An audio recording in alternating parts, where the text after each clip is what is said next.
Hi everyone. Today on Cooking with the Gomez, I am making one of my favorite stews, Albondiga stew, and it is a meatball, and sometimes these meatballs are empty, they're just meatballs, and sometimes people fill them with an egg, a whole egg, a half an egg, or a piece of an egg. Mine have eggs in them, and it is so comforting. There's a lot of different varieties of this meatball stew, but I'm going to share mine with you. And first, we're going to go through the ingredients. So you will need a pot to cook them in, something that can hold a lot of liquid. And we have two kinds of meat. Now, my grandmother's secret for making this recipe was that she used ground pork rinds to bind the meatballs instead of breadcrumbs. And you can do that too if you want. But I'm going to use a combination of beef and pork. I have 1 pound of each here. I have 6 cups of chicken broth. You can use beef broth. You can use vegetable broth. You just got to have some kind of broth. I've got some toasted plain breadcrumbs for binding my meatballs. And I have 6 eggs, which I will be quartering. Each meatball will only get, I have 6 hard-boiled eggs here, which I will be quartering, and each meatball will get a quarter of an egg inside. I'm going to show you all of that in a minute. We have 2 more eggs here for binding the meatballs and all of that together. Here we also have some rice. Now, the rice will be fried a little bit and then will be incorporated into the meat along with the binding agents to create a meatball that has rice in it. And then for our liquid, we will have some veggies in our broth.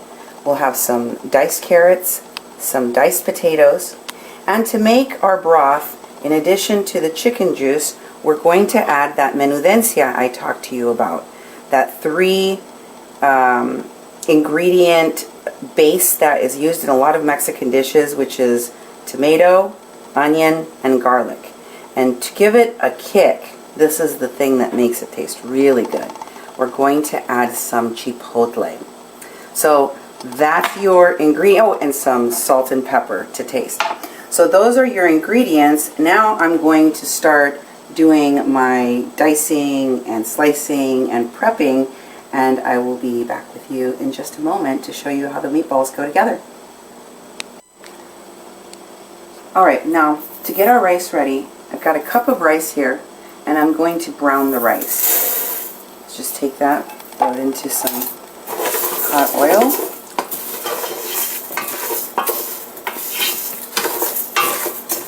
We're going to give it a quick fry. Turn it up a little bit more.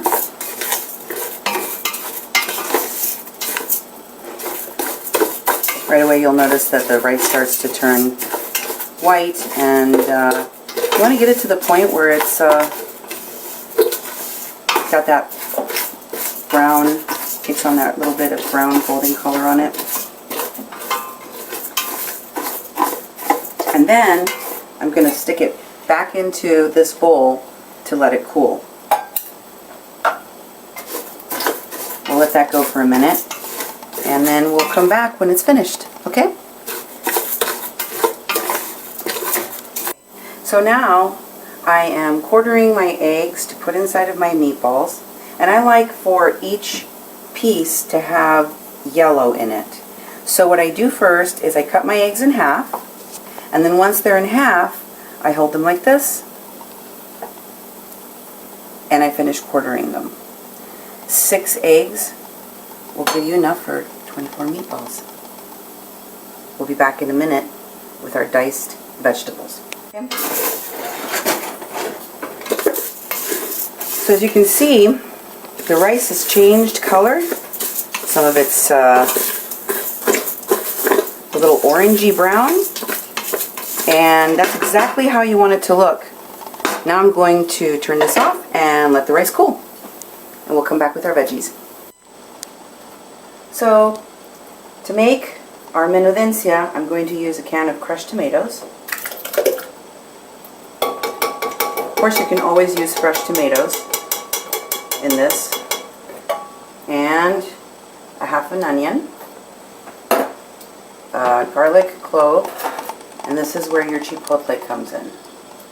I'm going to grab one of these big fat peppers along with some of that sauce on the side. If you like it a little bit spicy, you know, and you're adventurous, maybe you stick a couple of them in there. I really love the way that these peppers taste, so I'm going to put a couple. And then we blend.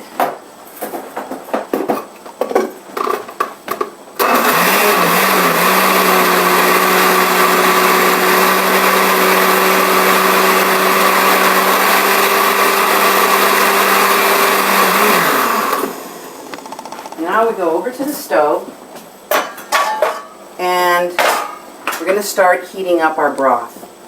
This needs to come to a boil, and then it needs to drop down to a simmer. We don't want to break our meatballs apart by having the temperature up too high and having some kind of a rolling boil that's going to break them up.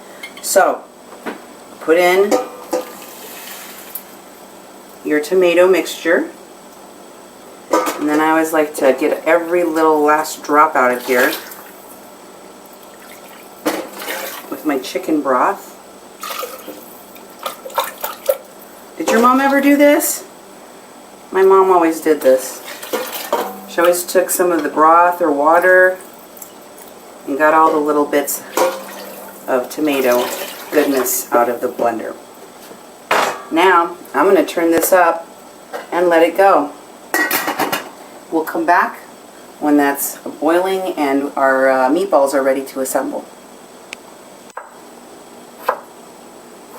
Now, not everyone likes to put vegetables in their albondigas. Some people are purists, and they would say that albondigas with vegetables in it is crazy. But I like it. I mean, I like the combination of, you know, getting a bite of broth with a chunk of albondiga in it, and little carrots and little potatoes in there. So we get these diced up, and then we're going to set them aside until after we have made our meatballs. Our meatballs are going to cook very, very slowly. Again, we don't want them to break up in the broth. So now that all of our vegetables are diced, I don't want to put them into the broth yet until the meatballs are in, because I want to make sure that the broth covers the meatballs so that they get cooked completely through. And we're just going to put the veggies on top. Okay? We'll come back when our broth is ready and we'll start on the meatball preparation next. So now we're going to prepare our meatballs. And I'm going to take my pork. This is just plain, unspiced pork. I think the combination of pork and beef in meatballs makes them very tasty.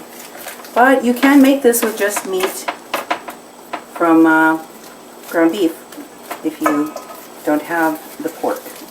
I do think it adds a really great flavor though. And this is a great winter stew, but it's always been a staple at my house. Albondigas stew or Albondigas soup. And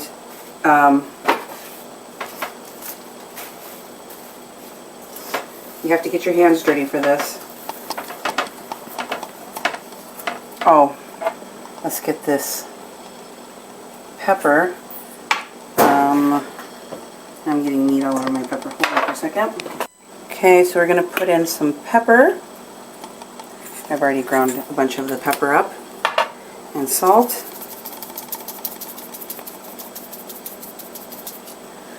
Some eggs to help us bind.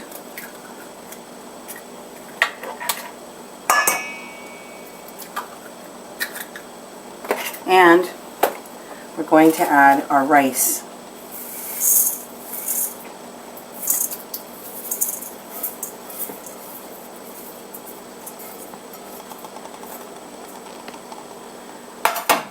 Some people like to also add some diced onion into this.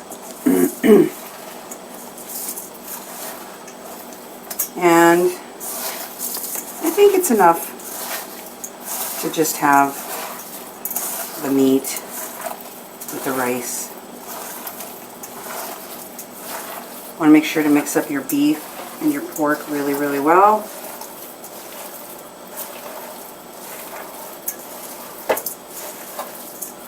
Oops.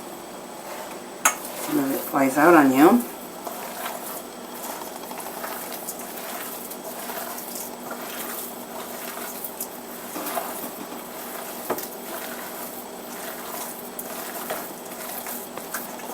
So that's getting pretty well incorporated now.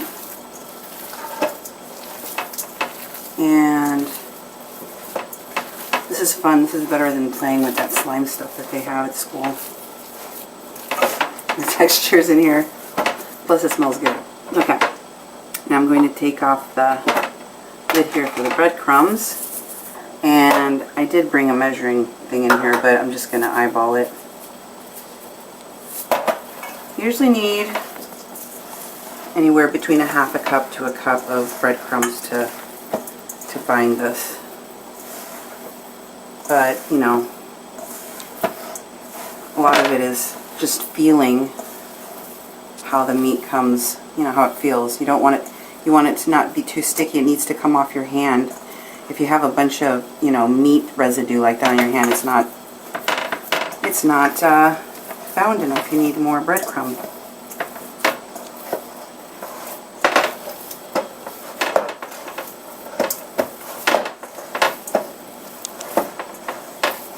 Okay. So I feel like I'm going to put just a little tiny bit more in there. And we should be good.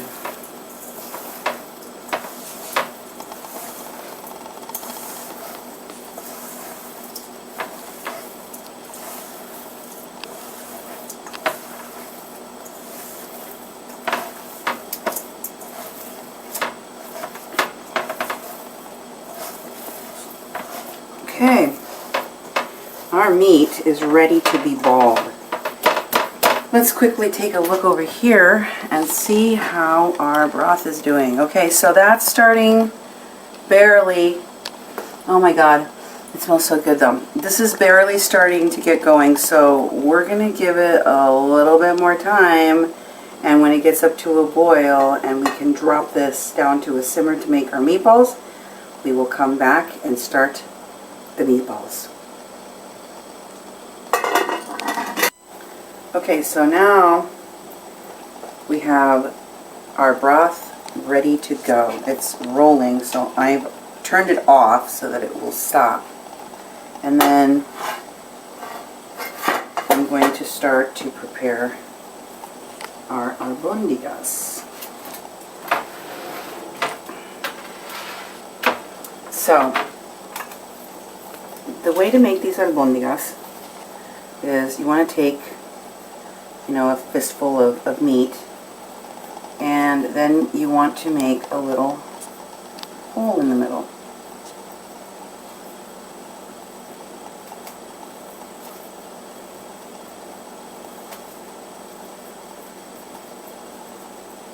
Then you take your egg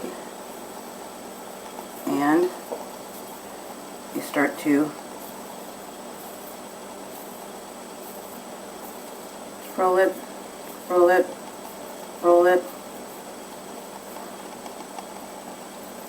While our broth gets under control here, I'm just going to lay it on the side and make my next ball. Again, flatten that out. Take a piece of egg. Roll it.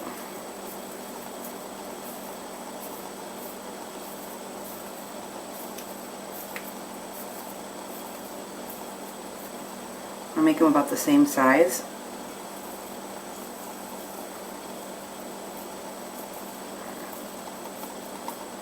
Keep a meatball there so you can look at it.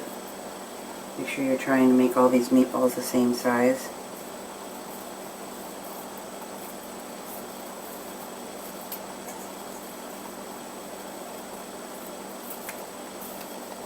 Okay, so my broth is calm now. I'm going to go ahead and turn it back on to a simmer.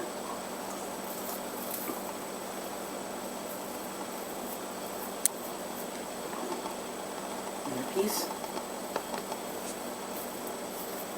Another ball.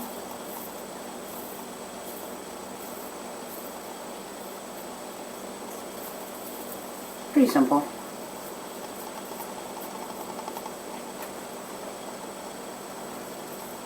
I always thought these were such a, this is such a magical dish, because when you cook these really slow, the meatballs puff up, the rice puffs up, cooks in the meat, and then when you cut it open, there's an egg inside of it. It's like magic. I always thought it was such a fun food, like it was like a magic trick to eat a meatball. When I was a little kid. And I remember my dad doesn't like making them with the egg. I don't think he likes the extra steps and the work. So anyway, he doesn't make them with the egg inside, and I had some at his house. I was just so disappointed when I looked inside my meatball. I cut my meatball in half to see what was inside, and there's no egg. Okay, so let me finish making these and then we'll come back. Okay, so I told you this is enough for 24 albondigas. I rarely ever end up with 24 though. I have 21 today, so There's always a little bit of extra eggs. And the way I drop these is that I put them, and I keep my spoon there, and then I just rotate the pot, drop the next one next to it, kind of roll them off the edge here.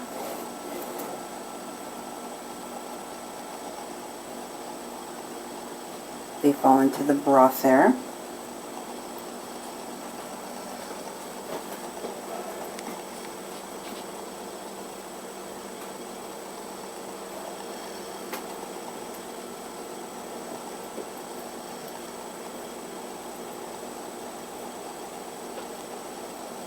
And, you know, if you feel like your broth is too shallow, you can add more broth to it.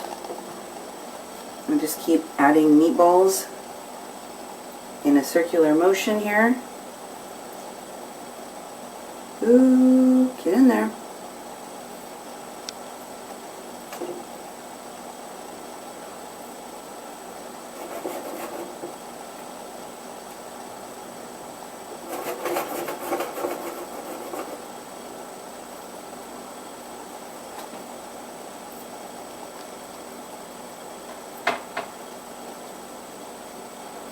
So that whole bottom layer is full, as you can see.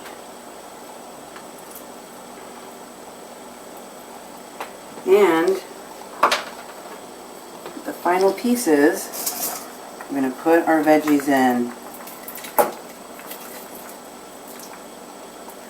This helps to displace even more liquid and bring the liquid all the way up above our vegetables. So this is going to cook slowly.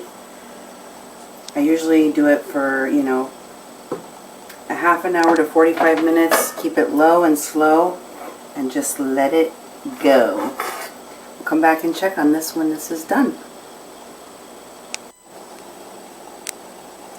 Alright, it is time to check on our albondigas.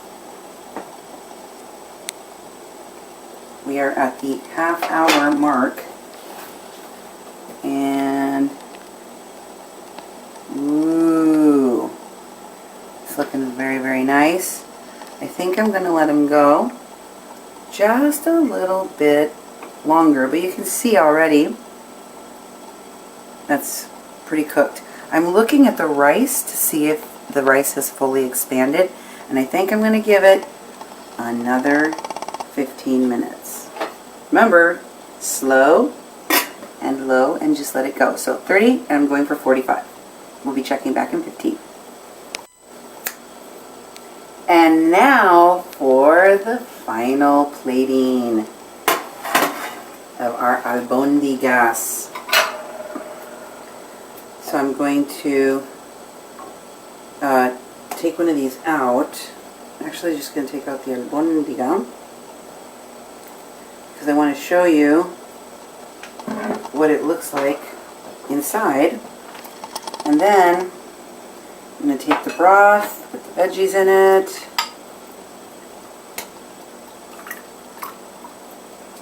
There you go. And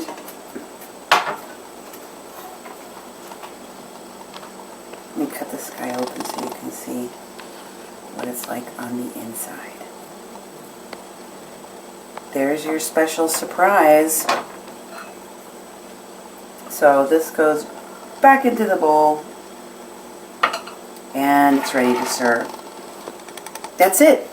Albondigas stew. If you like it a little bit more spicy, just grab a little bit more of this wonderful chipotle and dribble it in. And that's it.